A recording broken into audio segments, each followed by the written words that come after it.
ইসলামী আন্দোলন বাংলাদেশ মনে করে ব্যাপারটা এরকম হলো, যেরকম কোন এক ব্যক্তি হোটেলে গেছে খাওয়ার জন্য, ডাইলের মধ্যে দেখে এক আমের বাড়া চুষতেছে, কিন্তু চুকা নাই, মিষ্টিও নাই, কষও নাই। কিরে ভাই, আমের বাড়ার মধ্যে চুকা মিষ্টি কিছুই নাই যে?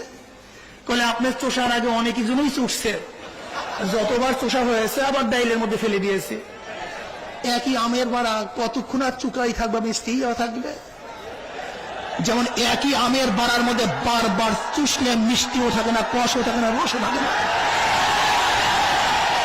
1991 থেকে 96 পর্যন্ত বিএনপিকে দেখেছি, 96 থেকে 2001 পর্যন্ত আওয়ামী লীগকে দেখেছি, 2001 থেকে 6 পর্যন্ত আওয়ামী লীগকে আমরা বিএনপিকে দেখেছি, আবার আওয়ামী লীগকে দেখেছি, আবার যদি বিএনপিকে দেখি, এই বিএনপির মধ্যে আওয়ামী লীগের মধ্যে চুকা নাই, রস নাই, মিষ্টি নাই, কষ নাই।